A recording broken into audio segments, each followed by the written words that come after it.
Hi, everybody, and welcome back to Break Time Conversations, a YouTube channel where I have conversations around education. I have been a teacher all my life, and along my journey, I have met and continue to meet so many interesting and inspiring people. And so I decided to document my conversations with them here so that you too can hear their stories and the amazing work that they do. I'm here today with Shveta Kapur. She's an educational consultant and a master trainer. She loves talking about language, SEL, mindfulness, learning, helping students succeed, and so much more. I happened to meet Shveta on LinkedIn and I follow her posts, and she's always talking about such interesting things. So, Shveta, thank you so much for agreeing to be here this morning. My pleasure. It's my honor and pleasure, I would say, that there's something meaningful that's going across. And yeah, this is a platform. I think I equally learn from your posts, which are like so deep and so profound. So it is like an encouragement to talk about the things that these are. So I do study. So I'm an educator. I would just allow, present my introduction here that I have been an educator, but I still say that I'm a learner always. So life has really brought a lot of learning and lesson. So to me, when I see learning, it's such an interconnected way. So I had the privilege of being a teacher, a mother teacher, then a teacher and a mother, simultaneously. So all these roles have really helped me get into this one question: what are we doing and why are we doing? And is it really helping, the children? And that really changes the entire game. So reflections and practices and learning and everything is so beautiful. So that's all. I think I'm studying that and I keep exploring those areas. That's amazing. I love it when people say that I'm a learner too. I mean, like, I think that's what we should always have that attitude, an attitude of learning. Thanks, Yeah. Shweta. Thanks for sharing, your journey so far. So why don't you tell us about how you got into what you're doing right now? Okay. So yeah, currently I'm into working around the social and emotional competencies, especially with teachers, since we all deal with children. So this hooked me because there's a personal story to it. When we don't cease to be a learner and we don't cease to be a child. So all these incidents post COVID and pre COVID, these areas of life always interest me. There were certain books which hooked my interest.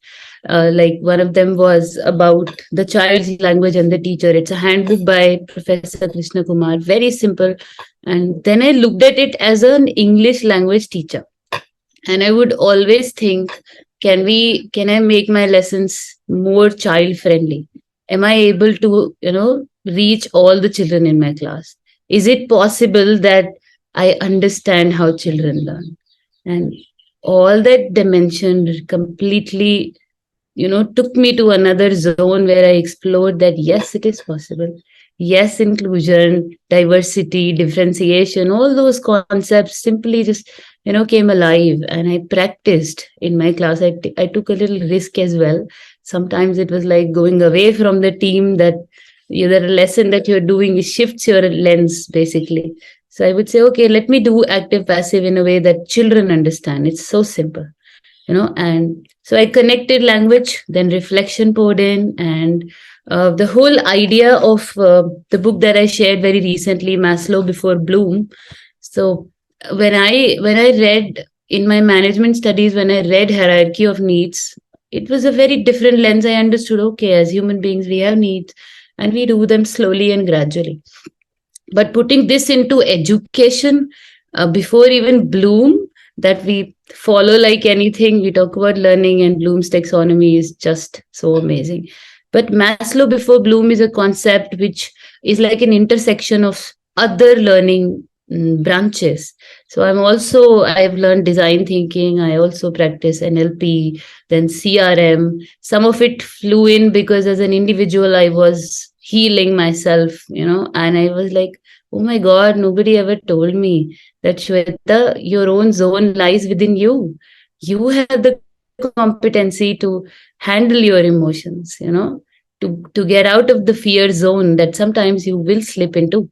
And so 2 years ago, all this also accidentally was, chance discovery, I would say.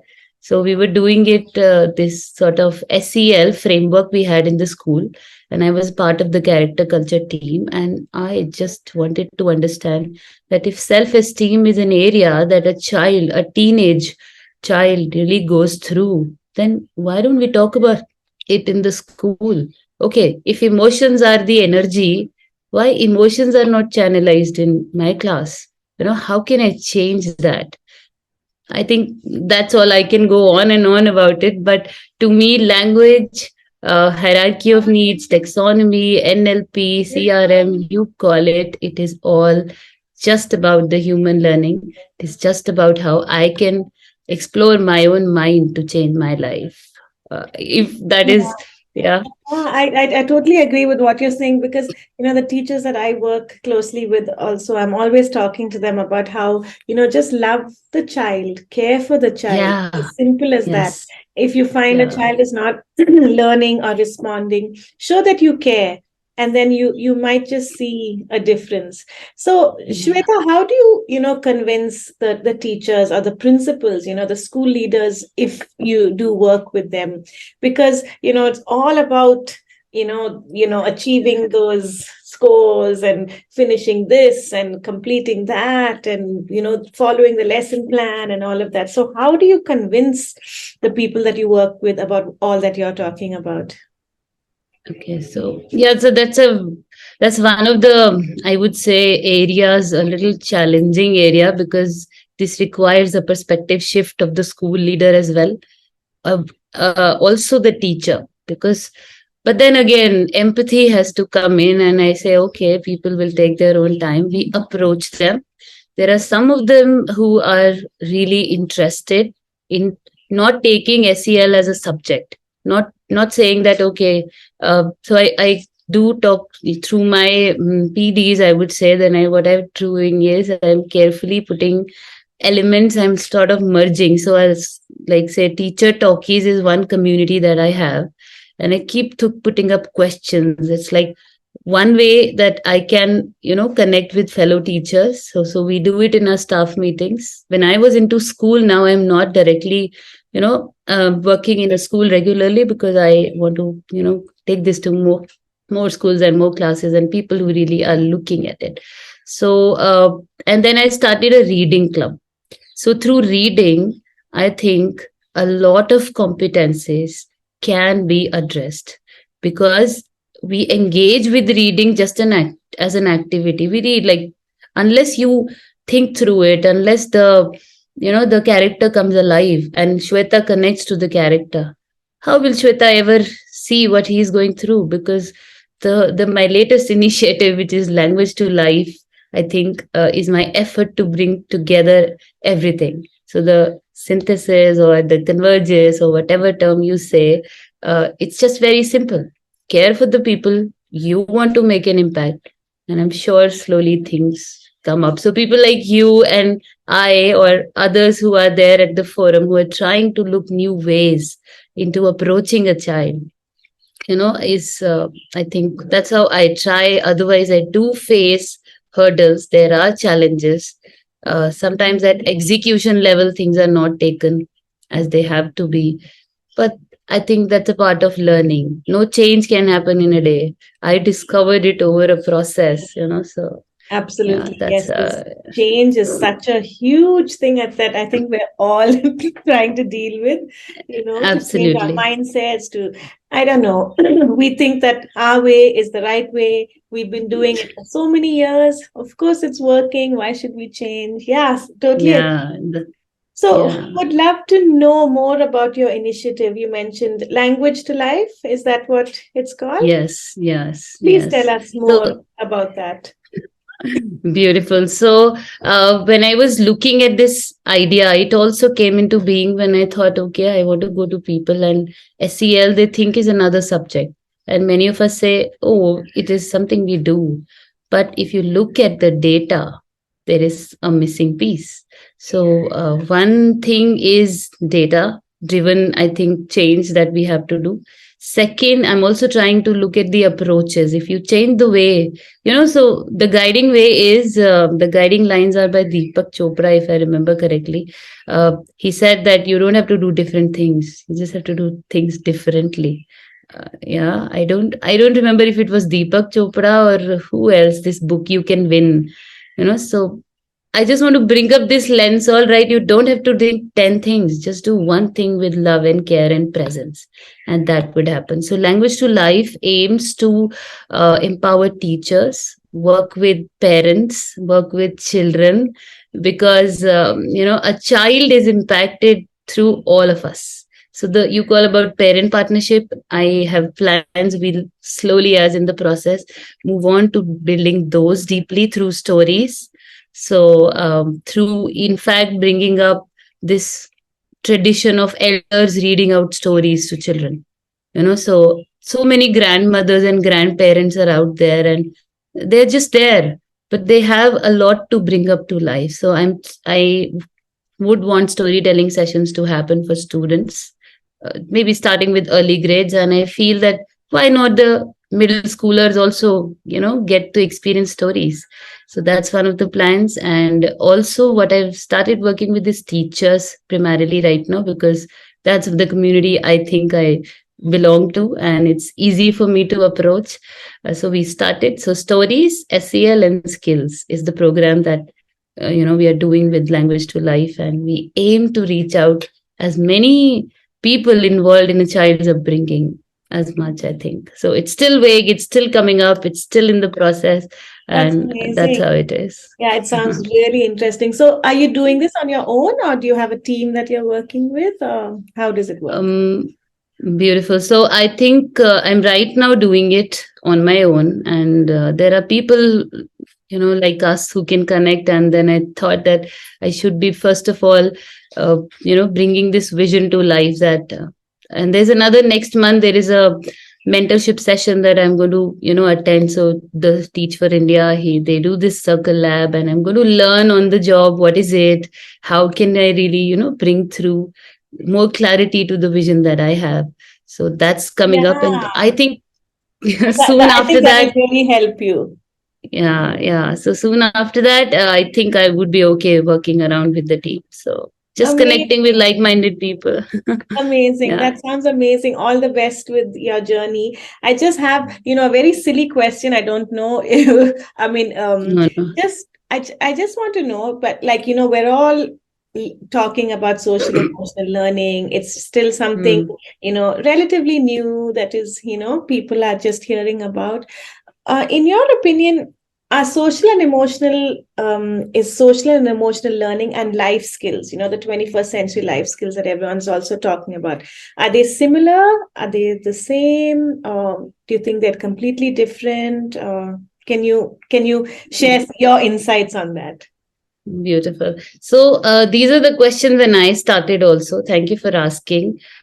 Because so the idea I think we all are familiar with connections. That learning is not an isolated activity; it happens in connection. So if I talk about the human being like you and I, we cannot separate ourselves which feels, and we cannot separate ourselves which thinks. So when we were doing NLP, and I realized that NLP says how brain works. There's no manual for the way brain works. So let's think of our own frames. Those are another way of how you approach learning, how you do framing. How do you say affirmations work for me? How do you say, okay, I want to get up and look at nature and sky and I feel beautiful? So that means there's an opportunity that changes. So we are feeling machines who think. That's not true. We are basically, sorry, we are not thinking machines who happen to feel. We are rather feeling machines who actually think. That's one of the ways. The other way is that when you asked a question about the competency being different, so it's the same. It's basically the heart is what I would say. Your heart, we thrive when we have friends, relationships. That's one of the indicators of living a fulfilling life. The other way to approach it is that when I'm grateful, I tend to appreciate life more. So what happened is that when we were talking about competitive exams and learning, we only looked at the brain, the head, but we forgot the hand, and we also did not nourish the heart. So to me, I don't know if I've answered your question. To me, it is like putting things together. Shweta Kapur is one whole system, and who's having a heart, who's definitely having a head, and she needs to put it into her action, which showcases somebody that yes, that's how I am. So I am interplaying with so many elements at the same time. So, for instance, empathy is one of the key elements in social and emotional learning. Mindfulness, another element. Perspective taking, another beautiful learning. When do we cease to do it? We always do. Only thing is that we got to have a conscious attention to that. That's it. And just to share a concrete example with you, I recently did a webinar on stress on revision without the stress of revision. So when I am stressed as a teacher because CBSE announced a date for board exams, and you see the mad rush will never go away from our lives. It is there always, and I happen to pass it on to students. Think how will they really look at the content? They will not. The subtle message is that tension is building up and my teacher is anxious, and this, so stress contagion goes on and everybody is so, and thereby what happens, we collapse. We definitely cease to maybe perform. So there are studies who, n number of studies who say, just be at the relaxed state. Your decision making will improve. With a calm mind, you approach life. Relationships will be better. So I can go on and things like that. So it definitely is not different. It definitely helps you perform cognitively better. So the everything goes together. Please Correct. let we all to treat the whole system as is. We Absolutely. just address different piece. Yeah.